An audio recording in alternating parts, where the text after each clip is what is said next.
Halo semuanya, selamat datang kembali di Weeklovsia. Kira-kira ada informasi menarik apa aja yang ada di minggu ini? Langsung aja kita bahas di Weeklovsia.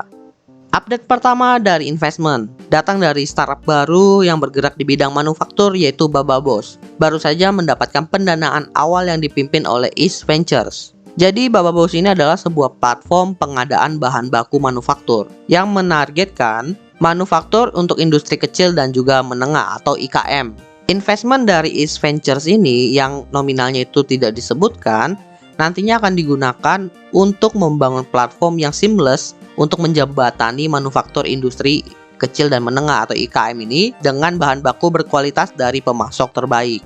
Solusi yang ditawarkan oleh Bababos ini ada 3, yaitu penyediaan bahan baku manufaktur, agregasi permintaan, dan juga fasilitas tempo. Dan Bababos sendiri di sini menerapkan model bisnis managed marketplace, di mana perusahaan itu aktif dalam proses transaksi dari hulu ke hilir, mulai dari pembelian bahan baku ke supplier sampai pengiriman barang ke customernya.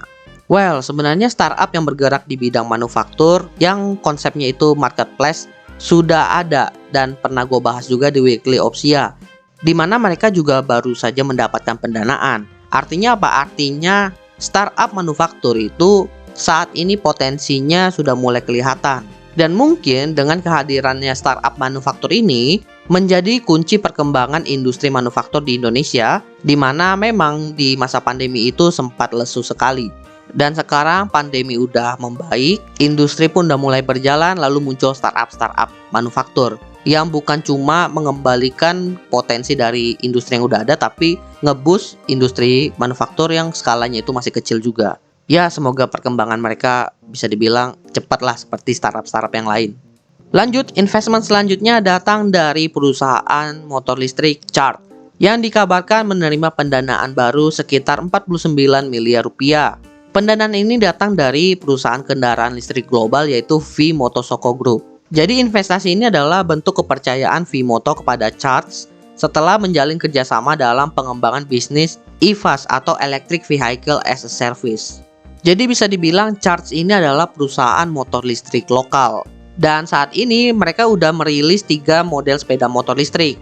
Dan menariknya mereka itu tidak menerapkan sistem jual putus, tapi mereka itu menggunakan mekanisme berlangganan dengan biayanya itu sekitar 1,65 juta per bulan.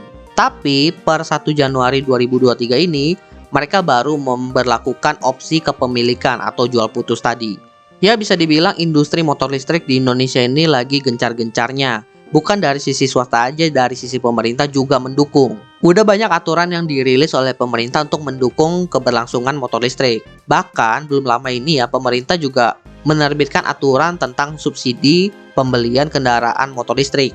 Subsidi atau insentif ini dimaksudkan oleh pemerintah untuk mempercepat perkembangan industri motor listrik atau kendaraan listrik di Indonesia, yang ujung-ujungnya nanti mendorong efisiensi dan juga ketahanan energi dan juga peningkatan kualitas udara bersih dan juga ramah lingkungan.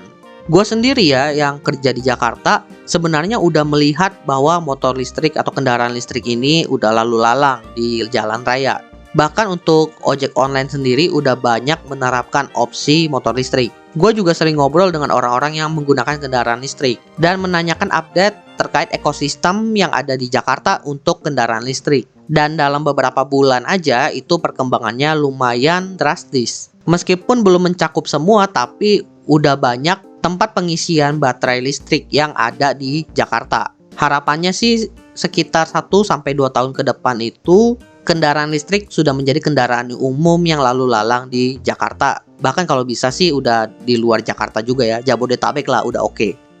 Next, update seputar teknologi. Update kali ini datang dari perusahaan Meta, di mana mereka itu akhirnya memutuskan untuk menghapus fitur NFT. Dan perusahaan akhirnya memutuskan untuk fokus mendukung kreator, pengguna aplikasinya, dan juga bisnis. Bahkan katanya mereka itu ingin fokus dalam monetisasi Reels yang ada di Instagram dan juga Facebook. Selain itu, mereka juga fokus merampingkan pembayaran dengan MetaPay, sehingga proses checkout dan pembayaran itu menjadi lebih mudah di dalam aplikasinya. Keputusan Meta ini adalah salah satu buah dari kegagalan proyek ambisius si Mark Zuckerberg, yaitu Metaverse-nya. Karena bukan dari projectnya aja yang kabarnya nggak jelas, dari industrinya yang kripto itu aja bisa dibilang popularitasnya itu turun parah di tahun 2022. Sehingga membuat fitur NFT ini menjadi tidak prioritas lagi di Meta. Ditambah juga Meta yang sempat melakukan PHK dalam jumlah yang besar juga, membuat mereka itu harus pintar-pintar mengalokasikan resource yang mereka punya saat ini. Bahkan ada info lain di mana perusahaan Meta pun lagi menyiapkan media sosial pesaingnya Twitter. Yang dimaksud di sini adalah media sosial tapi berbasis teks. Meskipun belum ada kabar kapan akan dirilis, tapi sepertinya si Meta ini belajar dari pengalaman, di mana yang kita tahu bahwa Twitter itu bermasalah dengan yang namanya masalah privacy. Sehingga Meta dan juga tim regulasinya sedang menyelidiki potensi masalah privasi yang mungkin akan muncul ketika mereka itu melakukan peluncuran. Jadi nantinya kalau seandainya media sosial berbasis teks dari si Meta ini meluncur, artinya ada 3 platform media sosial berbasis teks yang namanya itu lumayan besar, di mana saat ini udah ada Twitter dan juga Mastodon. So, kita lihat aja nanti apakah media sosial buatannya Meta ini bakalan bisa bersaing dengan kedua seniornya ini. Oke, jadi itulah update informasi untuk minggu ini. Kira-kira ada informasi menarik apa aja di minggu depan? Terus pantengin Opsiana Podcast, khususnya Weekly Opsia, karena setiap minggu akan ada informasi menarik yang hadir untuk teman-teman semuanya. Thank you buat teman-teman semuanya. See you next time di Weekly Opsia episode lainnya.